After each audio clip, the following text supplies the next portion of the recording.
Now this is pretty awesome. Flowing water and is everywhere. The water troubles I think are over for good, although they're going to be replaced with snow troubles. In this section we were approaching Colorado, which at the time was close to 400% of average snowpack. Walking through our first snowy sections in northern New Mexico suddenly made the problem of snow in Colorado feel a lot more real.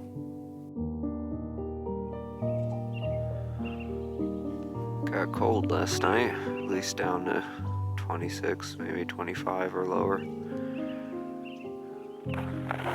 It's still under freezing, but the good news is that the snow is perfectly solid and you can walk right on top of it.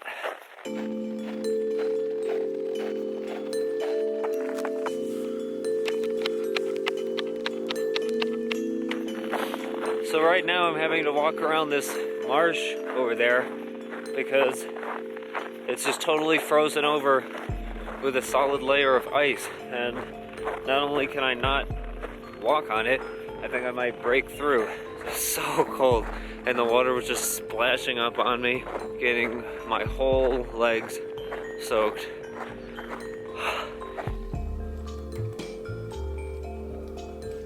Back down at lower elevation again, and it's nice and warm. Over the next 150 miles, we would still sometimes dip back into the desert, while gradually starting to see more alpine terrain. Up above 8,000 feet again, this trail is always changing.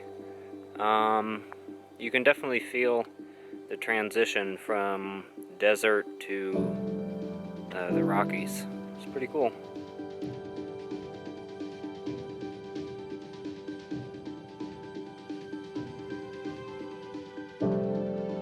Wow, what a view. Perfect lighting on those cliffs.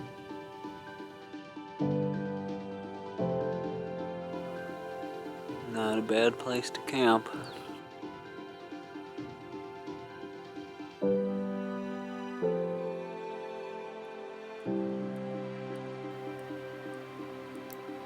The sections before and after Ghost Ranch were really beautiful, probably some of the highlights of New Mexico. It was a nice last chance to see red rock cliffs and mesas before getting into the mountains for good. But even surrounded by all this awesome desert Southwest scenery, I was still anxious about Colorado, wondering if the group would stay together, if I'd be forced to take a lower elevation route through the San Juans. But mostly, I was wondering if I could handle it. How bad would the post-holing be? What about scary traverses? What about snowstorms? The snow we had seen coming out of Cuba was easy, and I was worried it was not really any indication of what was coming up.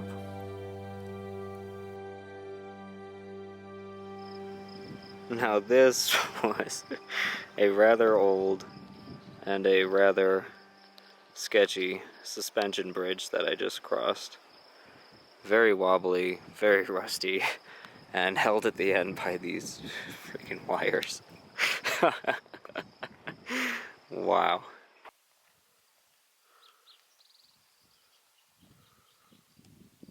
What a view from the top of the climb out of this canyon.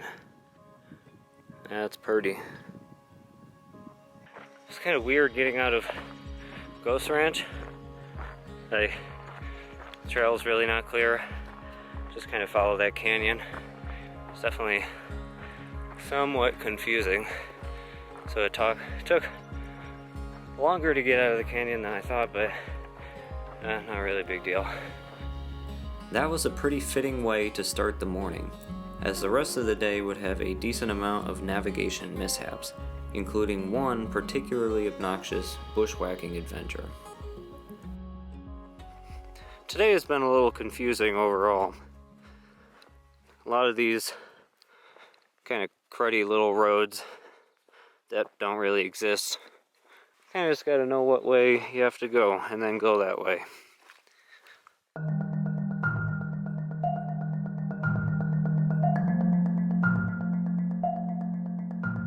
Well, this is what happens when a seemingly innocuous lay alternate turns into an actual insane bushwhack. Oh, this ain't so bad. Bushwhacking is fun. There is no way that this saved any time over the actual route.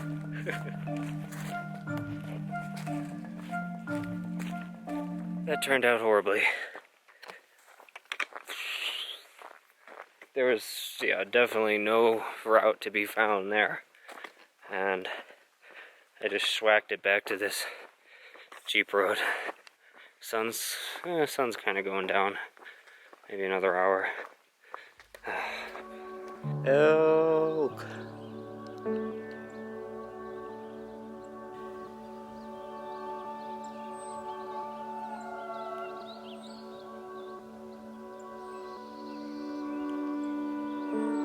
That was pretty cool. It's a nice start to the morning. At this point, we had left the desert behind and were working our way up into the foothills of the South San Juans. This would mean higher elevations, harsher weather, and more consistent snow coverage. It is a little bit snowy up above 10,000 feet. And by a little bit, I mean a lottle bit. It's pretty though.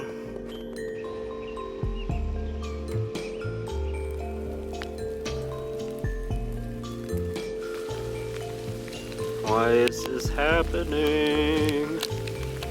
Did I mention harsher weather? Okay.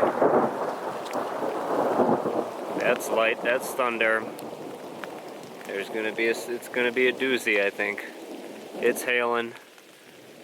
There's thunder. I'm kinda hiding under a tree. Some trees.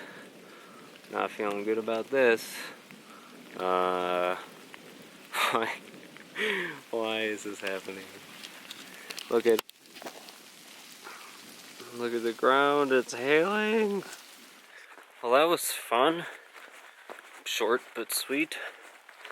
I appreciate that it hailed, because I have a somewhat sketchy river crossing / log crossing coming up, and I wouldn't want the log to be dry, so it's great that it hailed for a little while. Keep things interesting. Ooh. Well, here she is. It's not as bad as I thought, and the log seems to have dried off, so, or maybe it didn't really rain over here, so that's good. I'm gonna take a little break and then get over this. Well, it sure was a fair bit sketchy, although I'm particularly scared of log crossings. I even tried to ford it upstream, but decided the log crossing was probably the way to go. But really, it's all in your head. I mean, it's all in my head. It was not like difficult to do, it's just nerves.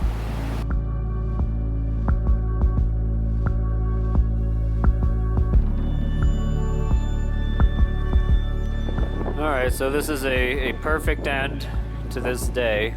We're camped under this freaking pavilion because it's raining and it was thundering and lightning. And we're all gonna be huddled in the middle, and it's pretty ridiculous. Well, we're getting into some high country now. Been above 10,000 feet quite a lot the last couple days. It's not bad.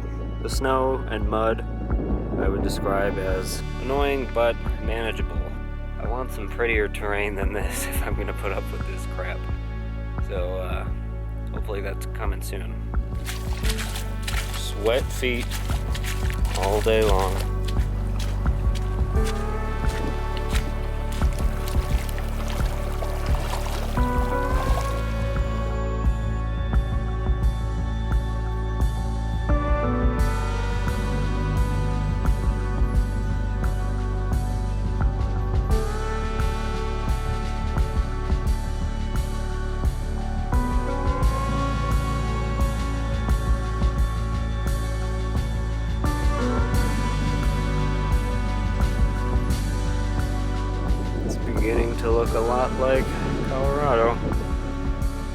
The next day, which was our last day in New Mexico, would be the first day spent almost entirely on snow.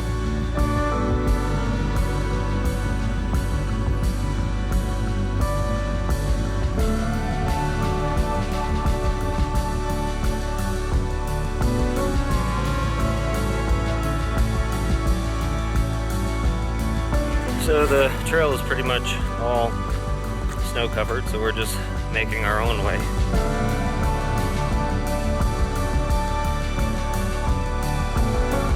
Almost to Colorado. It's getting pretty.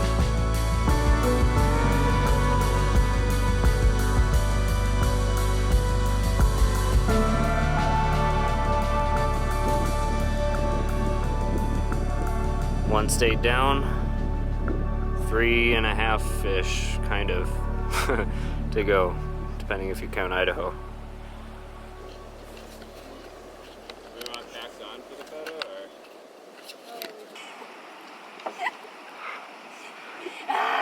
Take them. Surprise, it's a video. Got him. Got him.